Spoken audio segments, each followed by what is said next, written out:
Em nome do Pai, do Filho e do Espírito Santo. Amém. Meus caríssimos irmãos, em nosso Senhor Jesus Cristo, não fica nenhuma dúvida que o domingo de hoje, seja pelas orações, seja pelas leituras da Carta de São Pedro e o Evangelho da missa de hoje, que temos um convite muito grande para buscar a santidade de nossas vidas.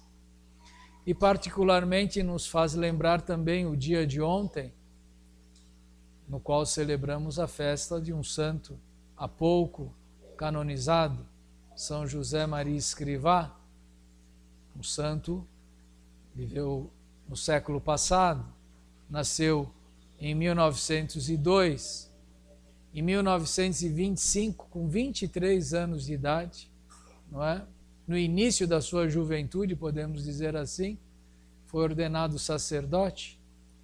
E 3 anos depois, com 26 anos de idade, fundou o Opus Dei, que é uma obra que buscou e tem buscado a santificação dos homens e das mulheres nos locais onde eles vivem, nos locais onde trabalham, dentro da sua família, nas suas atividades dentro da igreja. E não resta dúvida que o Opus Dei é um movimento, um dos movimentos que mais influenciaram os homens no século XX. E a pessoa de São José Maria Escrivá, não resta dúvida de que teve uma importância enorme.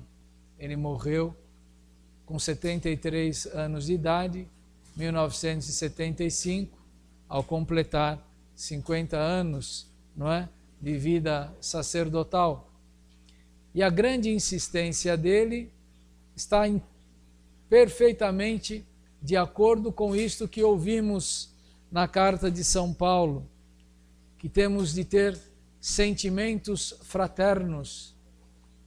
Sentimentos fraternos significa sentimentos de quem quer viver uma vida de santidade, porque vai buscar o amor entre os irmãos, vai buscar a misericórdia, vai buscar uma vida humilde, não paga o mal com o mal, não paga injúria com injúria, ao contrário, abençoa.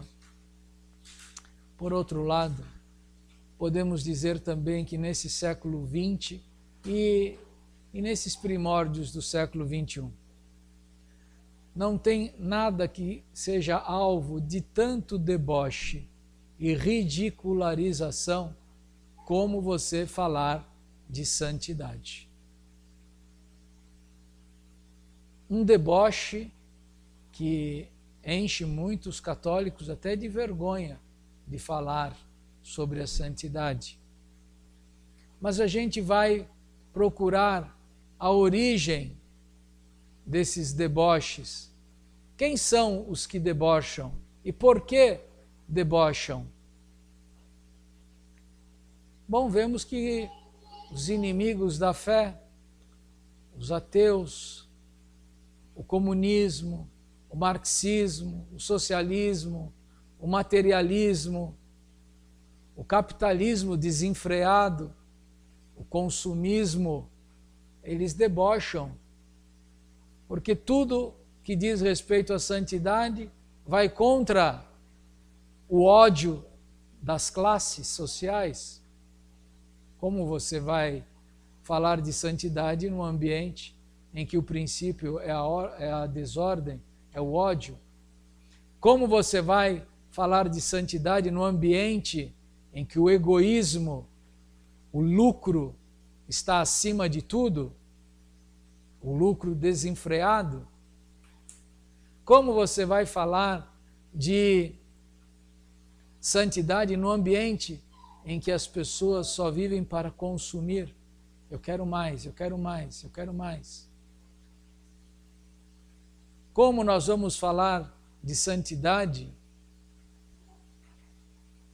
em ambientes em que sua religião professa uma fé em ídolos que adoram desde um pedaço de pedra a um capim, a um cachorro, chegando a adorar o próprio homem, idolatria.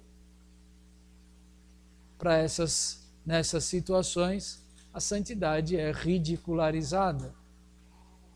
Mas, por que ela é ridicularizada? Onde está a origem deste deboche? Está nos católicos. Os católicos são os culpados disto, porque não são coerentes. Não vivem uma vida de verdadeira santidade. Pode o comunismo destruir a santidade? Imagina. Pode um comunista dar melhor exemplo de virtudes do que um católico? Não. Por quê? Porque nós temos 7 sacramentos para santificar toda a nossa vida, desde o nascimento até a morte. E que bom uso os católicos têm feito disto. Quem vive só para o dinheiro, está sobrando dinheiro, mas não tem a Eucaristia, não se alimenta de Deus, se alimenta de dólar, se alimenta de euro, se alimenta de ouro, se alimenta de diamante, e nada disso ele leva para o caixão. Mas se nós levarmos uma vida de verdadeira santidade, de coerência entre o que dizemos e cremos e o que pensamos e fazemos, então nada fica perdido. Aí a incoerência destas pessoas cai por terra e fica notório que o mal nunca prevalecerá sobre o bem. Tem mais gente falando de maldade? Pode ter. Tem mais dinheiro para propagar a mentira? Tem. Mas não tem Deus para sustentar a vida destas pessoas. Não tem Deus para abençoar as suas obras. E as suas obras ficam, permanecem, vão adiante. É preciso, meus irmãos, que cada um de nós realmente busque o caminho da santidade. São José Maria Escrivá vai dizer, e repetindo o que a Igreja sempre ensinou, o primeiro caminho, o primeiro passo para a santificação começa com a oração. Porque orar, rezar, é conversar com Deus. Conversar com alguém significa ter intimidade com alguém. E essa intimidade começa por um simples bom dia. Se todos os dias você passar uma semana cruzando com uma pessoa, e todos os dias ela te diz bom dia, você repete bom dia, será que depois de 7 dias você não vai falar, desculpa, mas semana inteira a gente se encontrou aqui, qual o seu nome? Não é? Tá prazer em conhecê-la, muito bom. Passou mais uma semana, você vai perguntar, onde você mora? Passou mais uma semana, no que você trabalha? Agora eu digo, bom dia, José. Tudo bem? Já está indo para casa? Não é? Passou um mês se encontrando com alguém, você já vai saber muito mais da vida da pessoa e a pessoa vai saber muito mais da sua vida. Se você conversa com ela todos os dias, então a sua intimidade vai crescer. É o mesmo que deve ocorrer na nossa união com Deus. Tem de começar com um bom dia, verdade, não é? Nós podemos dizer que um bom dia para Deus é como uma jaculatória. Sacratíssimo coração de Jesus, tem de piedade de nós. Meu Deus, eu creio. Jesus, manso e humilde de coração, essa já é um pouquinho mais, né? Quer dizer, agora você já sabe que Jesus é manso e humilde de coração. Como é que você sabe disso? Ah, porque eu li no Evangelho, eu ouvi, eu prestei atenção. E depois de um tempo, esta amizade, né, vai crescer a ponto de nós entendermos que esteja eu no momento de alegria ou no momento de tristeza. Nesta vida tudo é momento. Não existe uma felicidade, momentos de alegria intermináveis na vida, nem de tristeza. A vida é marcada também por cruzes, por dificuldades, por perseguições. Mas daí a gente percebe que isto não é motivo para eu deixar de ser amigo de Deus, ou para eu me acomodar. Tudo deve servir para aumentar a minha intimidade com Deus. Mas esta intimidade vai me levar a uma outra consequência. O amor é expansivo. Ele não é introspectivo, ele não vive só para dentro. O verdadeiro amor se expande para fora. E por isso, se passamos a amar Jesus Cristo com um coração puro, humilde, obediente, fiel, a gente quer que outros também o amem.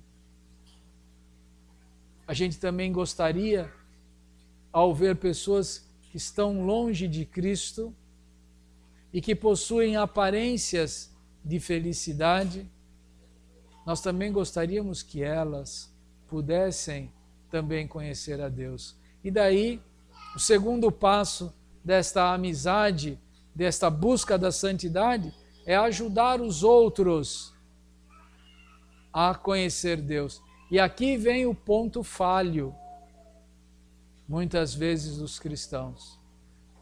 Tem aparência de bom, mas não dão bom exemplo.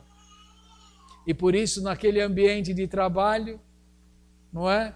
Um ateu começa a ridicularizar os católicos. Por quê? Estava todo mundo contando uma piada suja. Aquele lá que diz que vai à missa todo domingo, riu do mesmo jeito. E eles são especialistas nisso. Não é? São especialistas nisso. Eu me lembro de uma situação em que uma pessoa contou uma piada suja num ambiente que tinha católico. E a hora que ele acabou de contar a piada, ele ficou olhando para o católico para ver se ele ria.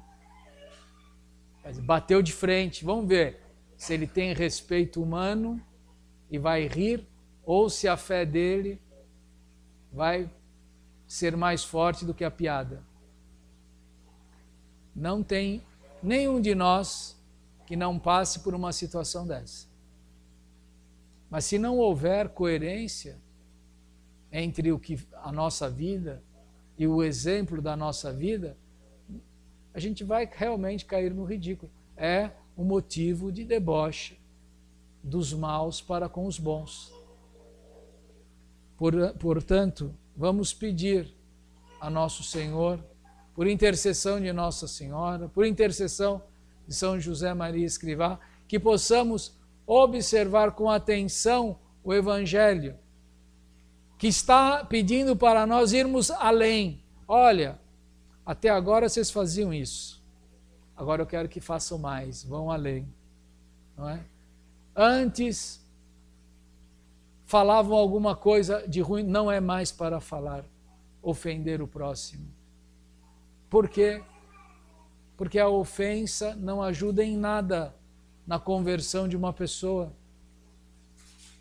E a gente tem de entender que aquela pessoa também foi criada à imagem e semelhança de Deus, que também aquela pessoa necessita da graça de Deus e talvez, assim como teve alguém, e através desta pessoa a graça chegou até você, graças ao seu pai, à sua mãe, que te levaram para a pia batismal, assim também aquela pessoa que você está vendo ali e que verdadeiramente não presta, está levando uma vida desordenada, mas por onde vai chegar a graça para ela se converter?